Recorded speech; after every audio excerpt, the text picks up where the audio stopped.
नमस्ते दर्शकों, स्वागत है आप सभी का इस वीडियो में। और ये वीडियो जो है थोड़ा सा अन्य वीडियो से अलग है।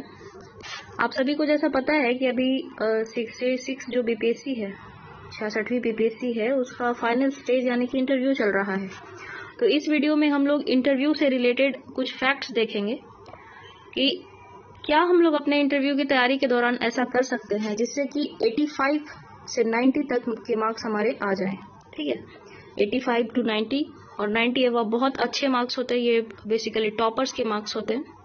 तो ऐसा क्या हम कर दें कि 85 प्लस मार्क्स हमारे आ जाएं। तो इस वीडियो में बेसिकली हम वही देखने जा रहे हैं।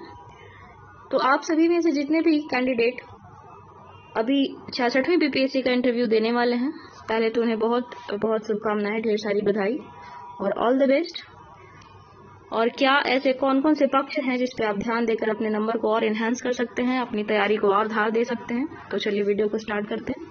पहले यहाँ पे कुछ टॉपिक बनाए हुए हैं कि कौन कौन से पक्ष हैं जिसको कि आपको मजबूत करना है, किसको ध्यान देना है, किस पक्ष पे ध्यान देना है आपको।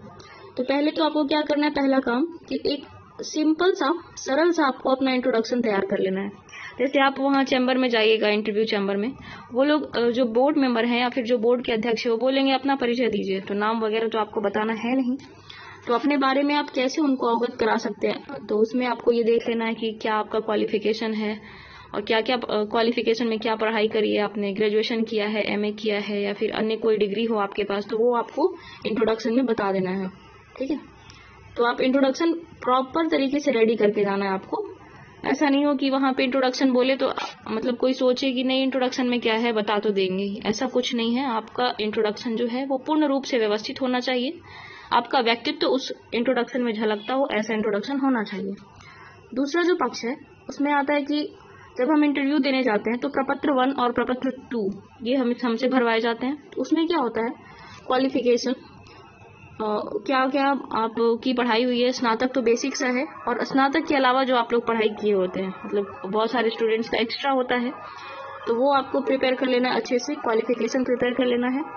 और आपके कॉलेज का जो नाम है वो देखना है कि नाम किसी प्रसिद्ध व्यक्ति पर है। यदि जैसे कि सच्चिदानंद सिन्हा जी के नाम पर है, अनुग्रह बाबू के नाम पर है, तो आपको उनकी जीवनी को थोड़ा सा तैयार कर लेना है। ठीक है, क्योंकि आपके ये प्रपत्र में मेंशन रहेगा तो चांसेस ज्यादा बनते हैं कि वो इनके बारे में आपसे पूछ लें कि आप कितना जानते हैं। और आपका कॉलेज कब स्टैब्लिश हुआ था ये भी आपको ध्यान रख लेना है। और दूसरी बात है कि पोस्ट प्रेफरेंस आपको देख लेना है कि आपने कौन कौन सी पोस्ट को कौन सी वरीयता में रखा है। जैसे अगर आपने पहले पे ये डीएसपी को रखा है तो उसमें आपको उससे रिलेटेड पुलिस सुधार को आपको अच्छे से देख लेना है। ठीक है, या फिर अन्य जो पोस्ट हैं जैसे प्रखंड विकास पदाधिकारी है, सॉरी प्रखंड विकास तो अब नहीं है, उसका नाम बदल दिया गया है, या फिर अन्य जो पोस्ट आप लोग रखेंगे उससे रिलेटेड आपको तैयारी कर लेनी है। ठीक है, आगे चलते हैं ऑप्शनल सब्जेक्ट। तो ऑप्शनल सब्जेक्ट में आपको देखना है कि पहले तो जितने भी आपके मेजर इश्यूज हैं, पहले मेंस में आप लोग मेंस का जो क्वेश्चन होगा उसके आधार पे आप लोग इसका वो बनाएंगे। जैसे मेंस में भी कोई कोई इंपॉर्टेंट टॉपिक ही होता है जहाँ से बार बार प्रश्न रिपीट होते हैं, हॉट टॉपिक होता है उससे प्रश्न रिपीट होते हैं, तो आपको वैसे वाले टॉपिक कवर कर लेना है। जैसे बाकी सारे ऑप्शनल का सब्जेक्ट का तो आइडिया मुझे नहीं है, लेकिन अगर किसी का PSIR है तो उनको समझने में थोड़ी आसानी होगी। जैसे चाणक्य हो गए, मनु हो गए, ये सारे टॉपिक जो है वो मतलब फेवरेट टॉपिक होता है, जो भी वहाँ बोर्ड मेंबर होते हैं उनका फेवरेट टॉपिक होता है। और फिर हिस्ट्री में आधुनिक भारत हो गया, भारत का स्वतंत्रता संग्राम हो गया, ये सब थोड़ा इंपॉर्टेंट टॉपिक होता है, तो वैसे आपको प्रिपेयर करके जाना है। और हिस्ट्री में हड़प्पा सभ्यता हो गया। और साथ ही साथ ये करना है कि आपके ऑप्शनल से रिलेटेड यदि कोई करंट इशू चल रहा है तो आपको उसको भी बहुत अच्छे तरीके से कवर करके जाना है। ठीक है, ये रिलेटेड करंट इशू को अगर आप जो भी बेसिक क्वेश्चन के आंसर देने के दौरान उसमें करंट इशू को जोड़ देते हैं तो उससे आपके नंबर बढ़ने के चांसेस बहुत ज्यादा हो जाते हैं। ठीक है, अब अगले टॉपिक पे आते हैं। अगला पक्ष है कि जिले से संबंधित तथ्य। तो आप किस जिले से बिलोंग करते हैं ये तो आपके ये प्रपत्र से पता ही चल जाएगा, या फिर कहाँ से आपका एजुकेशन हुआ है, तो उससे मतलब ओवरऑल क्लियर हो ही जाता है कि कैंडिडेट किस जिले से संबंध रखता है। तो आपको क्या करना है, अपने जिले से की चौहद्दी इतिहास, आपके जिले का इतिहास और फिर क्या लिंगानुपात है, आपके जिले की क्या समस्याएं हैं, और आपके जिले में कौन से ऐसे 5 तथ्य हैं या फिर कौन से ऐसे विषय हैं जिस पर कि आप गर्व कर सकते हैं। ये सब चीजें आपको रेडी करके रखनी है। तो यहाँ जिले से संबंधित कुछ तथ्य, ये फैक्ट हैं जिसको कि आपको रेडी करके जाना है। तो इसमें ये देख लीजिए आप लोग, चौहद्दी रेडी कर लीजिएगा, लिंगानुपात है, समस्या है, 5 फैक्ट हैं जिसपे कि आप गर्व कर सकते हैं। फिर आपके जिले में कौन कौन से उद्योग हैं ये भी पूछ सकते हैं, तो ये भी आपको देख लेना कि कौन कौन से उद्योग हैं आपके जिले में। फिर प्रसिद्ध व्यक्तित्व, मतलब आपके जिले से संबंधित जो प्रसिद्ध व्यक्तित्व होंगे उनका आप क्या योगदान है, ये सब आपको देख लेना है। फिर कौन सा पर्यटन स्थल है, अगर पर्यटन स्थल है तो किस सर्किट में आता है ना। 8 सर्किट जो हैं बिहार सरकार द्वारा डेवलप किए जा रहे हैं, तो उसमें से किस सर्किट में आता है ये आपको देख लेना है। फिर प्राकृतिक जो भी स्थल हैं जिसमें कि झील हो गई, नदियां हो गई या फिर कोई झरना हो गया, ये सब आपको देख के जाना है, ठीक है। और फिर जो सांसद हैं आपके यहाँ के वर्तमान में और जो विधायक हैं उनके नाम आपको देख के जाने हैं, ठीक है। ये सारी चीजें बहुत छोटी छोटी चीजें लगती हैं, लेकिन जब वहां पे इंटरव्यू रूम में जब आपसे ये सारी चीजें पूछी जाती हैं और मिस हो जाता है तो फिर ये थोड़ा सा गड़बड़ होने के चांसेस बढ़ जाते हैं। तो गड़बड़ ना हो और आपके नंबर थोड़े इनहांस हो जाए, इसके लिए ये सब चीजें करके जाना बहुत ही जरूरी है। अब आगे आते हैं हॉबी। अमूमन क्या होता है ना कि इंट्रोडक्शन देता है स्टूडेंट्स, जब आप इंट्रोडक्शन देते उसी में आप हॉबी को भी रिलेट करके जोड़ दीजिए, ठीक है। हॉबी भी ऐड कर दीजिए कि मेरी हॉबी ये है, पेंटिंग है, मधुबनी पेंटिंग है, या फिर बैडमिंटन खेलना है, या फिर जो भी है, जिनकी हॉबी जो भी हो वो ऐड कर देना है। तो अब हॉबी से रिलेटेड क्या क्या वो लोग प्रश्न पूछ सकते हैं, तो उसमें हो कि आप हॉबी के फायदे क्या होते हैं, तो आपको ये प्रिपेयर करके जाना है कि भाई हॉबी से क्या हमें फायदा हो रहा है। फिर पूछेंगे आपको ये हॉबी क्यों पसंद है, मतलब आपको पेंटिंग पसंद है तो क्यों पसंद है भाई, क्या है ऐसा जो आपको आकर्षित किया उसमें। फिर ये पूछेंगे कि अन्य हॉबी से बेस्ट कैसे हो आपकी हॉबी। ये थोड़ा ना फंसाने वाला प्रश्न हुआ, ये छोटा छोटा प्रश्न लग रहा है लेकिन वहां पे यही प्रश्न बहुत बड़ा हो जाता है, क्योंकि 4 बड़े लोग आपके सामने बैठे हुए हैं और चारों की नजरें आप पे टिकी हुई है और आपको एक प्रश्न का जवाब देना है और वो चारों ऐसे घूर रहे हो, तो ये बहुत बड़ा सा प्रश्न हो जाता है। अपने आप में प्रेशर हैंडल करना होता है वहां पे ना। तो ये इसमें आपको ये नहीं कह देना है कि मेरी हॉबी सबसे बेस्ट है, औरों की हॉबी मेरी हॉबी से थोड़ी कम है, ऐसा नहीं कहना है। इसमें आपको बोलना है कि प्रत्येक व्यक्ति की पसंद अपनी अपनी होती है, तो ये मेरी जो हॉबी है ये मेरी पसंद है, मैं किसी अन्य हॉबी को कम नहीं देखता हूँ या कम नहीं देखती हूँ, ऐसे करके जवाब देना है, ठीक है। फिर अगर आपकी हॉबी से रिलेटेड कोई फेमस पर्सन है तो उनके बारे में आपको जानकारी रखनी है। हॉबी अगर जो है आपका उससे रिलेटेड कोई करंट में इशू चल रहा हो, जैसे अगर किसी का बैडमिंटन है हॉबी तो अभी थॉमस कप जीता है इंडिया ने, ठीक है, तो वैसे करके आपको करंट से भी जोड़ लेना है। फिर अगर आपकी हॉबी से रिलेटेड कोई प्राइज हो तो वो भी देख लेना है, ठीक है। फिर अगला प्रश्न आता है कि कभी कभी नॉर्मल से बातचीत के दौरान वो लोग पूछ देते हैं कि आपके मजबूत व कमजोर पक्ष क्या है, तो ये भी आपको प्रिपेयर करके जाना है। अब वो लोग पूछेंगे कि आपके मजबूत पक्ष क्या है और फिर वहां पे आप सोचने लग जाइएगा, तो ये अपने आप में थोड़ी सी वो मतलब हेजिटेशन वाली बात हो जाएगी ना कि भाई आपको अपने बारे में नहीं पता तो फिर दुनिया को क्या जानते होंगे आप, इस तरह से थोड़ा सा वो लोग देखने लग जाते हैं। तो अपने व्यक्तित्व के बारे में भी मनुष्य को ज्ञान होना चाहिए, इसीलिए ये प्रश्न पूछा जाता है कि आप कितना जानते हैं अपने आप को, ये भी आपको तैयार करके जाना है, ठीक है। बाकी अगले फैक्ट पे चलते हैं। अगला कौन सा पक्ष है, तो अगला पक्ष है कि बिहार संबंधित जो प्रश्न है उस पर आपको ध्यान देना है। तो बिहार संबंधित क्या है, तो बेसिक हिस्ट्री का ज्ञान हम लोगों को होना चाहिए। बेसिक हिस्ट्री एक तो मगध साम्राज्य हो गया, मतलब ओवरऑल अब आप पूरा बुक लेके पढ़ने मत बैठ जाइएगा। ओवरऑल जो होता है कि हाँ क्या हुआ, मगध कौन कौन सा साम्राज्य है और वो देख लेना है, कौन कौन सा वंश है वो देख लेना है आप लोगों को, कौन सा प्रसिद्ध वंश है वो देख लेना है, प्रसिद्ध शासकों के नाम देख लेने हैं प्राचीन भारत में, मध्य भारत में, और फिर भारतीय स्वतंत्रता संग्राम में क्या क्या योगदान था, ये थोड़ा सा ऊपर ऊपर से देख लेना है, ठीक है। फिर दूसरा है कि भौगोलिक परिदृश्य, बिहार का भौगोलिक परिदृश्य उसके बारे में जानकारी होनी ही चाहिए। ये ऐसा फैक्ट है ना कि इसको आप इग्नोर नहीं कर सकते हैं, ठीक है। फिर इसमें क्या आ जाएगा भौगोलिक परिदृश्य में कि कौन कौन से संसाधन पाए जाते हैं, ये इसका ज्ञान होना चाहिए। फिर सीमा किस किस से लगती है, मतलब किस राज्य से लगती है, किस देश से लगती है, ऐसा करके, और किन किन जिलों की सीमा किस राज्य से लगती है, ऐसा करके भी प्रश्न पूछा जा सकता है। और फिर हो जाएगा कि समस्या क्या है, बिहार की समस्या क्या है, तो वो भी आपको देख लेना है, ठीक है। आगे है पॉलिटिकल फैक्ट। तो पॉलिटिकल फैक्ट में आप क्या देख सकते हैं, विधानमंडल से संबंधित जितने भी फैक्ट होंगे वो आपको देख लेने हैं, मतलब कितनी सीटें हैं विधानसभा में, कितनी सीटें हैं विधान मंडल में, कितनी सीटें हैं, और फिर राज्यपाल वगैरह के नाम आपको देख लेने हैं। ये सब थोड़ा सा लग रहा होगा कि क्या है क्वेश्चन ऐसा, ये तो कौन ही पूछता है, लेकिन वहाँ पे पूछ दिया जाता है। और अगर वहाँ माइंड से स्लिप हुआ तो फिर कॉन्फिडेंस थोड़ा सा लो होने के चांसेस बढ़ जाते हैं, क्योंकि छोटी छोटी चीज़ों में मतलब ये क्षम्य नहीं होते ना, ऐसी गलती आप नहीं कर सकते वहाँ पे। आगे की संसद में बिहार में जो संसद में है, जैसे कि लोकसभा है और राज्यसभा है, उसमें बिहार के लिए आवंटित सीटें कितनी है, ये आपको देख लेना है। फिर पंचायती राज से संबंधित जो फैक्ट हैं और जो संबंधित मुद्दे हैं, जैसे वित्त से संबंधित मुद्दे हो गए, फिर कर लगाने से संबंधित मुद्दे हो गए, उस पर आपको 2 से 4 लाइन कम से कम बोलने के लिए आप सक्षम हो, ऐसा तैयार करके जाना है आपको। फिर कैबिनेट में बिहार से कौन कौन से हैं, केंद्रीय कैबिनेट के, ये आपको तैयार करके जाना है।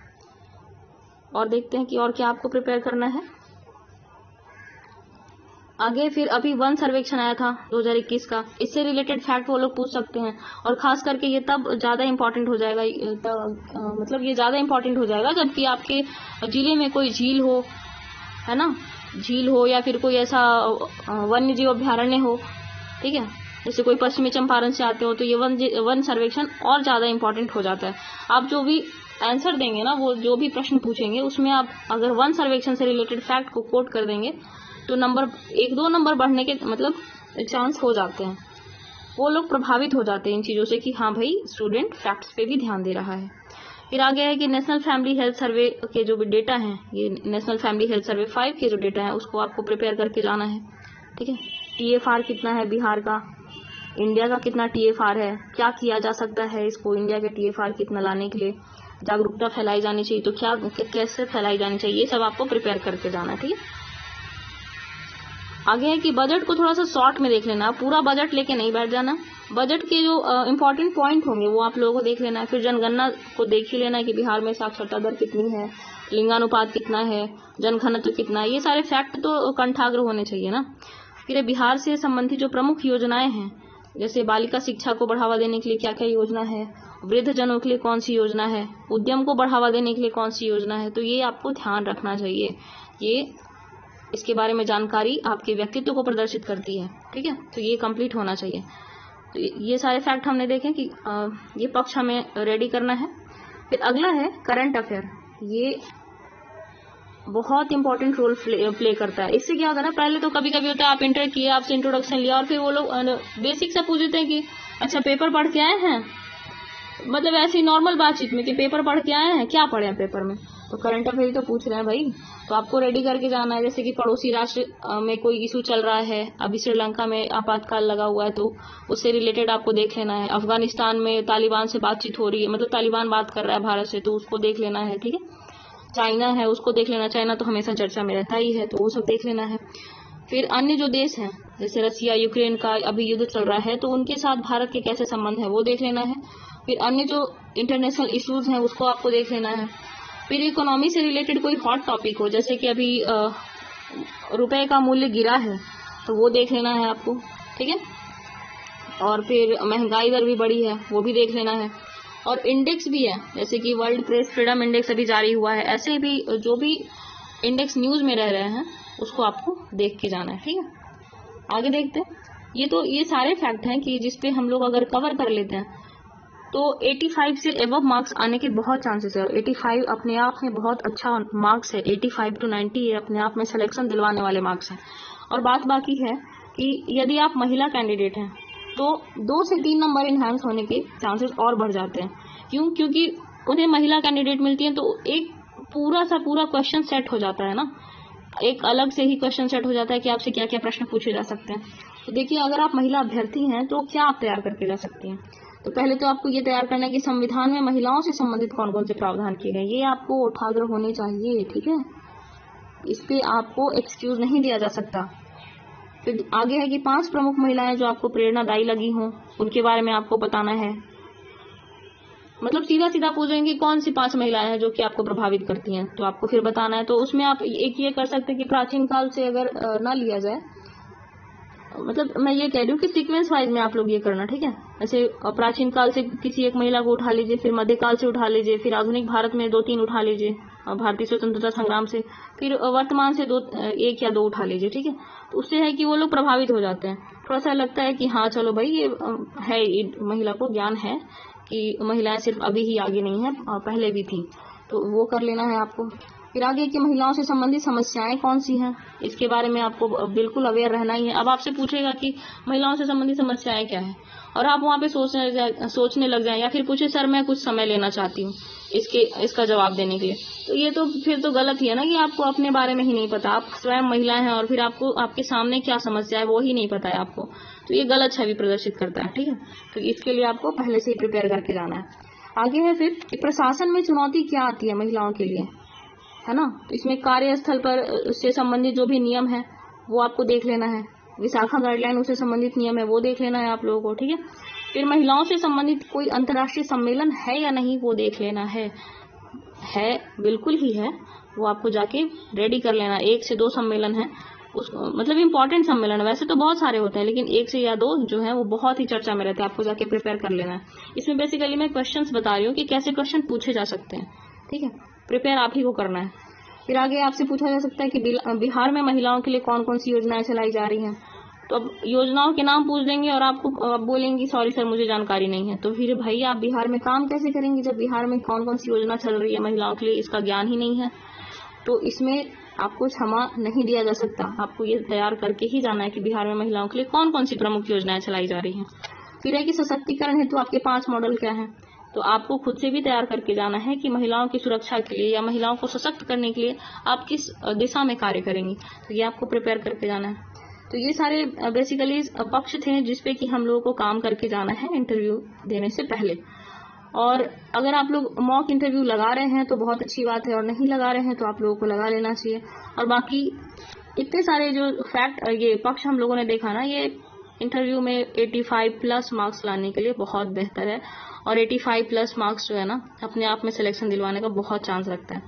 बाकी एडिशनल कुछ चीजें हैं उसको अगर आप कर लेते हैं तो आपके मार्क्स 90 तक तो पहुंच ही जाएंगे। ठीक है, तो 90 तक पहुंचाने के लिए हमें क्या करना है, ये छोटी छोटी चीजें हैं।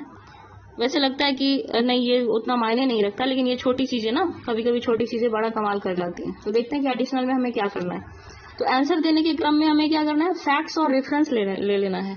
जैसे कि कुछ फैक्ट दे दिए, महिलाओं की स्थिति की बात हो रही है कि महिलाओं की समस्या क्या है, तो उसमें लिंगानुपात का जोड़ दिया, साक्षरता दर का जोड़ दिया। ठीक है, और फिर कोई आंसर दे रहा है उसमें रेफरेंस आपको बजट का ले लेना है, जनगणना का ले लेना है, या फिर नेशनल फैमिली हेल्थ सर्वे 5 का ले लेना है। तो इससे लगता है ना कि हाँ व्यक्तित्व तो बहुत अच्छा है, ये हर एक पक्ष पे गहन अध्ययन करते हैं जो कैंडिडेट हैं, तो उससे अच्छा इम्पैक्ट जाता है बोर्ड मेंबर्स पे। बाकी आगे कि अगर किसी कैंडिडेट को टॉकिंग का हेजिटेशन है, मतलब बात करने में उन्हें थोड़ी हिचक होती है, तो आप लोग घर पे क्या कर सकते हैं ना, मिरर टॉक कर सकते हैं। ठीक है, और एक चीज और एडिशनल हो जाएगा कि जो ड्रेस आपने निर्धारित किया है उसे कम से कम 2 बार पहन के और कंफर्ट आप लोग चेक कर लें, क्योंकि डायरेक्ट अगर कोई नया ड्रेस आपने लिया है और फिर उसी दिन जिस दिन आपको इंटरव्यू देना है वो पहनेंगे तो थोड़ा सा अजीब लगेगा। फिर बाकी कि 4 से 5 मॉक इंटरव्यू आप लगा लें तो आप बेहतर होगा। और की है आपका यही सारी चीज आपको करने हैं। और बाकी एक चीज ध्यान देना है आपको कि कॉन्फिडेंस की है इंटरव्यू टैकल करने का। ठीक है, और कुछ नहीं है, कॉन्फिडेंस वो आपको बनाए रखना है। और कॉन्फिडेंस कहाँ से आएगा, व्यक्तित्व में, जब आप ज्ञान अपना वो प्रॉपर कर लेंगे। ठीक है, हर एक पक्ष पे आप काम कर लेंगे तो आपको कॉन्फिडेंस बिल्ड अपने आप हो जाएगा। ठीक है, और एक बात और ध्यान रखनी है कि आप अपने परिश्रम के बदौलत यहाँ तक पहुंचे हैं, आपके परिश्रम के बदौलत ही आपको इंटरव्यू देने का मौका मिल रहा है, तो कॉन्फिडेंस तो बना ही रहना चाहिए भाई। तो जितने भी कैंडिडेट्स बीपीएससी इंटरव्यू के लिए जा रहे हैं उन सभी को ढेर सारी शुभकामनाएं और आपका भविष्य उज्जवल हो। ठीक है, ऑल द बेस्ट।